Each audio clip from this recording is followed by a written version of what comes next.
Hello बच्चों, स्वागत है आपका आपके अपने यूट्यूब चैनल वेक्टेमी में। और आज हम क्लास 10th फिजिक्स का जो लेक्चर 7th है वो करने वाले हैं। इससे पहले मैंने आपको आपके कई सारे लेक्चर्स में लाइट के बेसिक फिनोमेना जैसे कि रिफ्लेक्शन ऑफ लाइट के बारे में बहुत डिटेल में समझा दिया है। और उसमें हमने सबसे इम्पॉर्टेंट टॉपिक जो था वो exam point of view say that was the image formation by concave and convex mirror, वो भी हमने देख लिया और हमने उनके सभी केसेस को बहुत डिटेल में कंप्लीट कर लिया है। ठीक है, तो आज से हम इस चैप्टर का सेकंड पार्ट आप कह सकते हो स्टार्ट कर रहे हैं, जिसका नाम है रिफ्रैक्शन ऑफ लाइट। ठीक है, तो चलिए शुरू करते हैं और एग्जैक्टली समझते हैं कि रिफ्रैक्शन ऑफ लाइट होता क्या है। देखिए,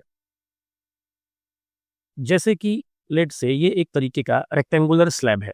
ओके, कैसा स्लैब है ये एक तरीके का रेक्टेंगुलर स्लैब है। अगर इस पे लाइट रेज कुछ इस तरीके से आकर इंसिडेंट होंगी, कुछ ऐसे। ठीक है, तो अब होगा क्या, आप ध्यान से समझना कि ये जो मीडियम है ये मीडियम कहीं ना कहीं एयर है।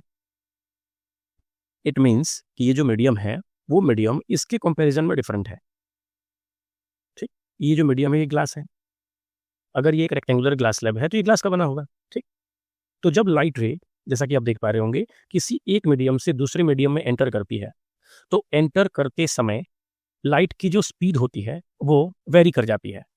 और लाइट की स्पीड में वेरिएशन होने की वजह से जिस लाइट रे को पहले ऐसे पास होना चाहिए था, अब वो लाइट रे ऐसे ना पास होके अपने पाथ से बेंड हो जाती है। ठीक, अच्छा, बेंडिंग दोनों तरीके से हो सकती है। जैसे अगर मैं यहाँ पे एक परपेंडिकुलर लाइन ड्रॉ कर दूं तो बेंडिंग इसके करीब भी हो सकती है और बेंडिंग इससे दूर भी हो सकती है। वो डिपेंड करता है कि आपका मीडियम कैसा है, but we will talk about it later. हमें सिर्फ अभी ये देखना है कि जब लाइट बेंड होगी तो वो क्यों होती है। तो लाइट का बेंड होना किस पे डिपेंड करता है? स्पीड पे। और स्पीड ऑफ लाइट का वेरी करना किस पे डिपेंड करता है? मीडियम पे। यानी कहीं ना कहीं डिफरेंट मीडियम्स की वजह से स्पीड ऑफ लाइट डिफरेंट हो जाती है। इस वजह से लाइट रे अपने पाथ से क्या हो जाती है? बेंड हो जाती है। और इसी फिनोमेना को हम क्या कहते हैं? Refraction of light. ठीक है, जरा मैं आपको डायग्राम कंप्लीट करके समझा दूं। एग्जैक्टली क्या होगा कि जैसे ये लाइट रे यहाँ पहुंचेगी तो सबसे पहले हम यहाँ पे एक नॉर्मल ड्रॉ कर लेते हैं, जिसको मैंने परपेंडिकुलर लाइन बोला था। देखिए, ये हो गया आपका एक perpendicular line, that is normal. Okay, तो अगर लाइट रे यहाँ से पास करती है कुछ इस तरीके से, तो लाइट रे अपने पाथ से डेविएट हो जाएगी। क्योंकि यहाँ पे पहला मीडियम एयर है, दूसरा मीडियम ग्लास है, इसका मतलब लाइट रे एयर से ग्लास में एंटर कर रही है। और इस परिस्थिति में, इस केस में, जो लाइट रे होगी वो अपने पाथ से कुछ इस तरीके से डेविएट हो जाएगी। ठीक है, कुछ इस तरीके से अपने पाथ से डेविएट हो जाएगी। मतलब लाइट रे को एग्जैक्टली जैसे जाना चाहिए था, लाइट रे वैसे नहीं जा रही। ओके, और इस चीज को, इस फिनोमेना को ही हम क्या बोलते हैं? रिफ्रैक्शन ऑफ लाइट कहते हैं। देखिए, जो डिफिनीशन मैंने लिखा है इससे हम समझ लेते हैं।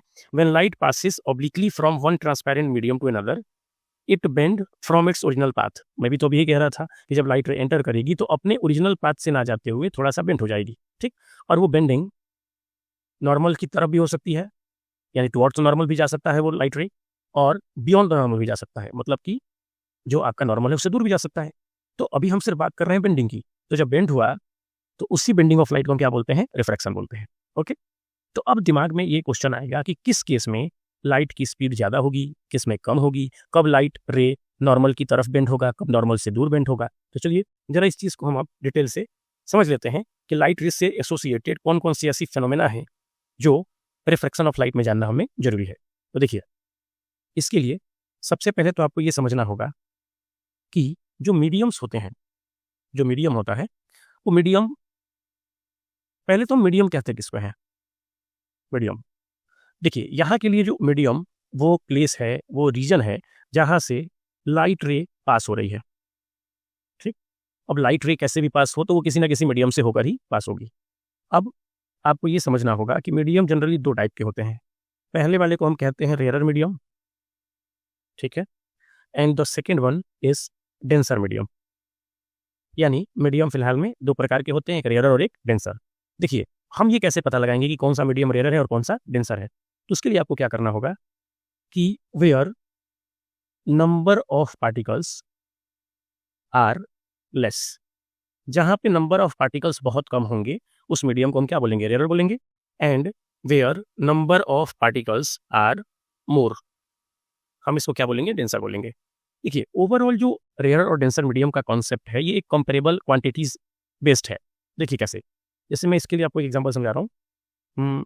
लेट्स से कि मैंने आपसे कहा कि ऑयल है, let's say it is a mustard oil, okay, जिसे आप सरसों का तेल कहते हैं जनरली, तो मस्टर्ड ऑयल एंड वाटर, ठीक। अब मैं आपसे अगर पूछता कि इन दोनों में से मस्टर्ड ऑयल और वाटर में से कौन सा रेयर मीडियम होगा, कौन सा डेंसर मीडियम होगा, तो यू बेटर नो दैट कि ऑयल के जो पार्टिकल्स होते हैं वो बहुत क्लोजली पैक होते हैं, that's why its density it is denser, ठीक है। और आप ये भी कह सकते हो कि ऑयल के जो पार्टिकल्स होते हैं वो बहुत नज़दीक नज़दीक होते हैं, ठीक है, in comparison to water, water के पार्टिकल्स दूर दूर होते हैं। तो नंबर ऑफ पार्टिकल्स जिधर ज़्यादा होंगे वो आपका कौन सा मीडियम होगा, डेंसर, और नंबर ऑफ पार्टिकल्स जिधर कम होंगे पर यूनिट वॉल्यूम पे वो क्या होगा, रेयरर। इट मीन्स कि इस केस में ये जो केस दिख रहा है आपको यहाँ पे, ये जो ऑयल है वो क्या है, डेंसर मीडियम है, एंड जो आपका वाटर है वो क्या है, रेयरर मीडियम है। बट अगर मैं इसी एग्जाम्पल को थोड़ा सा चेंज कर दूँ, देखिए अगर मैंने इस बार ले लिया ऑयल, फिर से ये वही ऑयल है जो हम लेके चल रहे थे, that is mustard oil, and अब मैंने मस्टर्ड ऑयल के साथ अगर लेट्स से कि मैंने ले लिया ग्लास स्लैब, ठीक, तो अब इस केस में कहानी बदलने वाली है। यू बेटर नो कि अगर मैं इन दोनों को आपस में कंपेयर करूं तो इसको कंपेयर करते टाइम हम ये नोटिस करेंगे कि जो ऑयल होगा उसके पार्टिकल्स दूरी पे होंगे in comparison to glass slab. मतलब अगर ऑयल के पार्टिकल्स कुछ ऐसे अवेलेबल हैं, ठीक है, तो जो ग्लास स्लैब के पार्टिकल्स होंगे वो कैसे होंगे, एकदम टाइटली पैक होंगे, देखिए ऐसे कुछ ऐसे। इट मीन्स कि ग्लास स्लैब की जो डेंसिटी हो गई वो ज़्यादा हो गई। इसका मतलब ये हुआ कि इस केस में जो मस्टर्ड ऑयल है वो एक रेयरर मीडियम की तरह बिहेव कर रहा है, और जो आपका ग्लास स्लैब है वो एक डेंसर मीडियम की तरह बिहेव कर रहा है, ठीक है।